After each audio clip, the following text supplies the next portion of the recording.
Perseteruan Mawar Afi dengan mantan suaminya Steno Ricardo kini memasuki babak baru. Kali ini Mawar dibuat geram oleh keputusan Steno yang kembali menggugat hak asuh anak di Pengadilan Agama Depok. Sebelum melayangkan gugatan hak asuh anak, Steno terlebih dahulu meminta Mawar untuk menjual mobil anak-anaknya. Namun siapa sangka, justru setelah itu mantan suaminya untuk kedua kalinya menggugat hak asuh anak dengan alasan kesulitan menemui anak. Mawar tidak habis pikir dengan Steno yang menurutnya tidak sama antara ucapan dan tindakan. Kekecewaan Mawar semakin mengental saat Steno menuding Mawar mempersulit dirinya yang ingin bertemu dengan anak-anaknya. Mendengar tudingan mantan suaminya itu, Mawar pun meradang. Maka, seperti inilah kekecewaan Mawar kepada Steno. Bulan Oktober itu beliau menghubungi saya baik-baik sekali, meminta agar mobilnya anak-anak untuk dijual. Terus saya pernah tanya juga sih, maksudnya itu kan jatahnya anak-anak. Gitu. Beliau bilang tuh ya kan anak-anak masih bisa pakai mobil mamanya, mobil saya gitu. Jadi yang ini minta tolong dulu untuk dijual karena beliau punya kepentingan supaya katanya bisa muter lagi lah keuangannya gitu. Dan beliau bisa ngasih nafkah lagi karena alasannya di mata saya beliau punya niatan baik ya, itikat baik mau ngasih nafkah anak-anak ya. Udahlah saya nggak mau debat. Jadi pada saat itu saya yang menjual mobil itu atas persetujuan beliau juga. Terus hasilnya dibagi dua, terus beliau ambil 1/4-nya itu untuk dikasih ke anak-anak. Jadi untuk dijadikan nafkah bulan itu ya. Tapi saya kaget karena ternyata setelah itu tiba-tiba ada muncul panggilan sidang lagi. Jadi saya agak sedikit suuzon nih ya, suuzon dugaan saya. Jangan-jangan itu duit buat muterin, buat lanjut sidang lagi gitu karena memang setelah itu ada dilanjut lagi gugatan hak asuh anak part 2. Nah ini dia yang aku agak bingung karena setauku kalau dia di pengadilan agama sudah ada putusan dan dia mengajukan banding harusnya ke pengadilan tinggi kan. Tapi ini dari pengadilan tinggi dioper lagi ke pengadilan agama.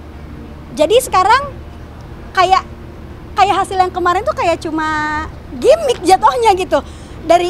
Dari pengadilan tinggi dioper lagi ke pengadilan agama dan saya akhirnya bersidang lagi di pengadilan agama. Dan yang dilakukan sekarang, proses yang sekarang sedang dilakukan memang keinginan pihak penggugat. Karena kemarin saya sangat kaget, begitu di sidang pertama saya hadir, beliau bilang di depan majelis hakim bahwa kenapa nuntut lagi? Karena katanya beliau merasa anak-anak dikuasai oleh saya. Saya menghalang-halangi beliau. Dia kesusahan deh ketemu anak. Katanya selama 2 minggu kemarin selama 2 minggu saya nggak ketemu, baru kemarin aja ketemu. Padahal selama saya umroh pun anak-anak bersama beliau itu beliau menginap di rumah saya. Saya mempersilahkan beliau datang ke rumah, silahkan nginep karena anakku yang nomor 3 kan sakit pneumonia, jadi nggak bisa dibawa keluar rumah.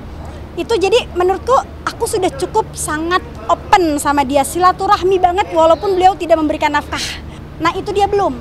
Jadi memang kemarin itu kan benar-benar yang aku hadirin itu sidang pertama itu memang baru nanya, hakim itu nanya kabarnya gimana setelah 2 bulan ini ada perubahan apa, beliau bilang tidak ada. Padahal banyak sekali bukti bahwa anakku pun yang satu itu 1 bulan di rumah dia. Saya punya banyak bukti juga bahwa tidak pernah ada yang namanya saya menghalang-halangi.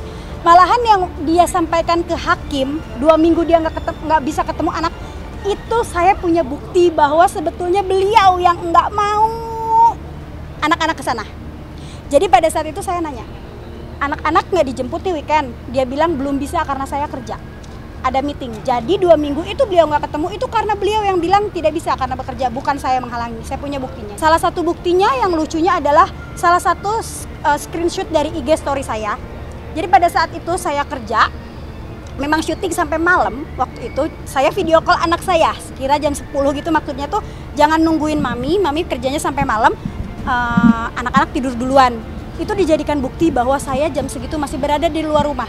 Logika Bapak, kalau saya tidak bekerja, kamu nggak kasih nafkah, anak saya makan apa? Memang kita sangat sesalkan kenapa sampai berlarut-larut ya permasalahan Mawar dan Steno ini, karena kami sih kemarin berpikirnya setelah ada kesepakatan antara Mawar dan Steno di Pengadilan Agama Depok, perkara mereka sudah selesai. Ternyata masih berlanjut. Ya, kita tunggu aja nanti. Sebenarnya tidak susah. Justru sebelum mereka melanjutkan proses perkara itu di Pengadilan Agama Depok, Steno, ya kan, Steno itu membawa anaknya tinggal bersama beberapa minggu karena memang Mawar ada jadwal show keluar kota. Tapi ternyata setelah pulang dari luar kota, Mawar kaget ada panggilan dari Pengadilan Agama Depok yang isinya adalah melanjutkan perkara yang sebelumnya sudah didamaikan antara dua orang ini kan. Hanya kita juga kaget selaku kuasa hukum, kaget kenapa sampai ada lanjutan perkara yang sudah didamaikan kan gitu. Karena di dalam perjanjian damai itu hak asuhnya itu jatuh kepada Mawar dan Steno-nya tidak keberatan kan gitu. Nah, ini yang kita sesalkan kenapa sampai itu berlanjut. Ya, Mawar kecewa karena yang pertama dia sebagai ibu sudah sangat aktif ya untuk melakukan penjagaan, pengawasan, perlindungan ya terhadap anaknya, sehingga dia tidak ragu sebenarnya kalau misalkan hak asuhnya itu ke dia. Tapi ternyata faktanya Steno seolah-olah meragukan kalau anaknya itu ada dalam pengasuhan Mawar. Makanya dia menggugat ke Pengadilan Agama. Dan kemarin juga kita sudah sampaikan ke majelis hakim bahwa kiranya ini bisa dipertimbangkan karena 3 orang anak yang saat ini ada dalam pengasuhan ibunya toh faktanya sehat-sehat saja ya kan? Sekolahnya juga bagus ya kan?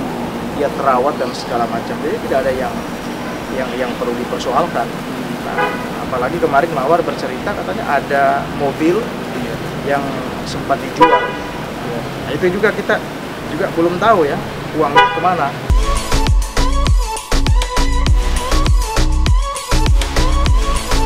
Di saat perseteruan Mawar dengan Steno semakin sengit dalam memperebutkan hak asuh anak-anaknya, pemilik nama lengkap Mawar Dimas Febra Purwanti itu baru-baru ini memberikan kabar bahagia jika dirinya baru saja dilamar oleh seorang duda yang kini tinggal dan bekerja di Singapura. Mawar berharap jika nantinya menikah, maka itu akan menjadi pernikahan terakhirnya. Kabar Mawar yang baru saja dilamar memang cukup mengejutkan banyak orang, mengingat prosesi lamaran Mawar tidak tercium oleh awak media dan sepi dari pemberitaan media.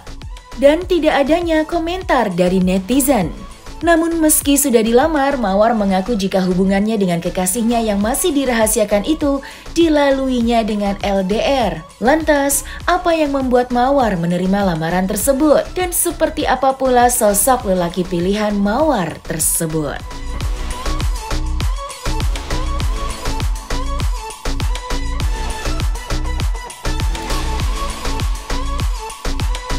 Nikah mah belum, nikah mah belum. Tapi kalau dilamar mah sudah. Sudah. Baru-baru aja kok, senyap aja. Ntar kalau nikah baru ribut. Dunia pekerjaan saya dengan dunia pekerjaan beliau tuh 180 derajat. Jadi kadang-kadang ada, jujur aja hal-hal di dunia pekerjaan saya tuh yang nggak cocok malah bikin berantem tuh malah ada gitu. Jadi ntar aja lah kalau udah nikah udah jadi sah baru saya publish. Beliau dudanya udah lama kok, jadi bukan suami orang. Udah punya anak 1. Walaupun komunikasinya hanya lewat telepon, tapi dia itu setiap hari menelpon. Jadi anak-anak cukup dekat. LDR, dia di Singapura. Beliau kemarin cuma datang ke Indonesia sebentar, yaitu ngasih cincin aja. Udah jauh lagi sekarang juga kasihannya. Kita berdua sama-sama orang yang pernah gagal menikah. Jadi memang pada saat dia ngomong ke saya pun bukan ngajak pacaran ya, tapi mau nggak jadi istri saya. Jadi emang nggak pernah kita pacaran kayak orang jalan kemana nonton, nggak pernah. Gitu. Cuma niatnya nikah, udah.